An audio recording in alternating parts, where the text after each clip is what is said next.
GK spirituals பார்வையாளர்களுக்கு எனது பணிவான வணக்கங்க. மீன ராசிக்கு இந்த கார்த்திகை மாதம் ஒரு நல்ல மாதமாக தான் அமையும். என்னங்க 7.5 சனி இருக்கு, நல்ல மாதமா அமையும்னு சொல்றீங்களே அப்படின்னா நிச்சயமா அது நல்ல மாதம் தான் அமையும். என்ன காரணம்னா கார்த்திகை 1ஆம் தேதியிலிருந்தே உங்களுக்கு மாதத்துடைய முதல் நாளிலிருந்தே சனி வக்கரம் பெறுகிறது. அப்போ 7.5 சனியில இந்த சனி வக்கரம் பெறுறது உங்களுக்கு நன்மைகளை கொடுக்கும். அதனால வீண் விரயங்கள் குறையும். உத்தியோகம் பண்றவங்க சிறப்பாக செயல்படக்கூடிய நேரம் தான். ஆனாலும் இந்த சனியோட பார்வை செவ்வாய் மேல விழறதுனாலையும் உங்களுடைய தொழிலதிபதி குரு வக்கரம் பெற்றிருக்கிறதுனாலையும் நீங்க பார்க்குற வேலையை கண்ணும் கருத்துமா பார்க்க வேண்டியது அவசியம். தவறுகள் நிகழாமல் பார்க்க வேண்டியது அவசியம். மற்றபடி குரு உச்சம் பெற்றுகிற காரணத்தினால ராசி அதிபதி உங்களுடைய ராசி அதிபதியோட பார்வையில் இருக்கிற காரணத்தினால பாராட்டுகள் குறிப்பா உங்களுடைய மேலதிகாரிகள் உங்களுக்கு மிகுந்த ஆதரவு கரம் நீட்டுவார்கள்னே சொல்லலாம். அதனால மேலதிகாரிகளுடைய ஆதரவை பார்த்து சக ஊழியர்கள் உங்க மேல பொறாமப்படுவாங்கன்னே சொல்லலாம். அதனால அவங்க கிட்ட பேசும்போது கொஞ்சம் எச்சரிக்கையா நீங்க பேசணும். உங்கள் கீழ் பணிபுரியக்கூடிய உத்தியோகஸ்தர்கள் உங்களுக்கு இப்போ ஆதரவு கரம் நீட்டுவாங்க. அதனால உங்களுக்கு வேலை ரொம்ப எளிதில் செய்ய முடியும். அதனால அதன் பால் உத்தியோகத்துல ஒரு நிம்மதி ஏற்படும் சொல்லலாம். சொந்த தொழில் பண்றவங்களுக்கு விரையாதிபதி சனி வக்கரம் பெற்றிருக்கிறது பெருத்த சிறப்பை உண்டு பண்ணும். லாபத்துல இழப்பு ஏற்படாம அது பார்த்து.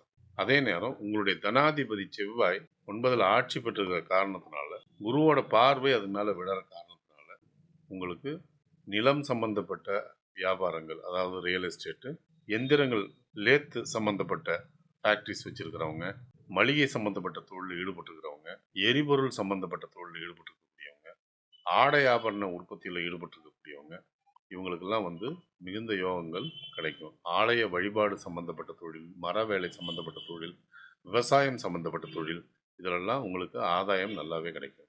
பணவரவு இந்த மாதம் பெருகும்னா அது ஆச்சரியப்படுறது இல்லை. குடும்பத்தில் மகிழ்ச்சி கரை புரண்டோடும். ஆனால் நீங்கள் விட்டு கொடுத்து போகிறது அவசியம். குறிப்பாக கணவன் மனைவியரிடையே விட்டு கொடுத்தது ரொம்ப ரொம்ப அவசியமானது. விட்டு கொடுத்து போனாதான் குடும்பத்தில் சந்தோஷம் நிலைக்கும்ன்றதை நீங்கள் புரிஞ்சு நடந்துக்கணும். ஏன்னா நிறைய கருத்து வேறுபாடுகள் இந்த சமயத்தில் வரக்கூடிய நேரம்.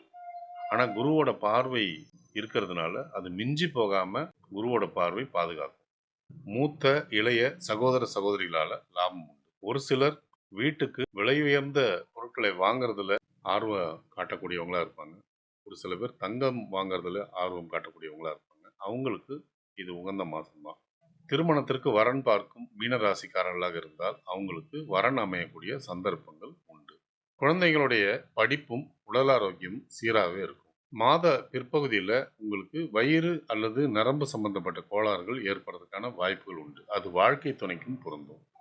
தாயோடைய ஆரோக்கியத்தில் கண்டிப்பாக கவனம் தேவைப்படும். தந்தையோடைய ஆரோக்கியம் சிறப்பாகவே இருக்கும். முக்கிய முடிவுகளை எடுப்பதற்கு சாதகமான நாட்களை தேர்வு செய்வது மிகவும் நல்லது. உங்களுக்கு நல்ல தசாபுத்தி நடந்து கொண்டிருந்தால் பலன்கள் இருமடங்காக மாறும். சோதனையான தசாபுத்தி நடந்து கொண்டிருந்தால் பலன்கள் நடப்பதில் தடை தாமதங்கள் ஏற்படும். பாதகமான நாட்களில் முக்கிய முடிவுகளை எடுக்காமல் இருப்பது மிகவும் நல்லது. ஒருவேளை உங்களுக்கு நல்ல தசாபுத்தி நடந்து கொண்டிருந்தால் இந்த நாட்களை பற்றின கவலைக்கு அவசியமே இல்லை. சந்திராஷ்டம தினங்களில் தேவையற்ற பயணங்களையும் தேவையற்ற பேச்சுக்களையும் தவிர்ப்பது நலம். இந்த மாதம் உங்களுடைய நன்மையை அதிகரிச்சுக்கிறதுக்கும் உங்களுடைய தீமையை குறைச்சிக்கிறதுக்கும் நீங்க வழிபடக்கூடிய தெய்வம் குரு தட்சிணாமூர்த்தி, குருவோட ஜீவசமாதிகள், திருவண்ணாமலை தீப வழிபாடு.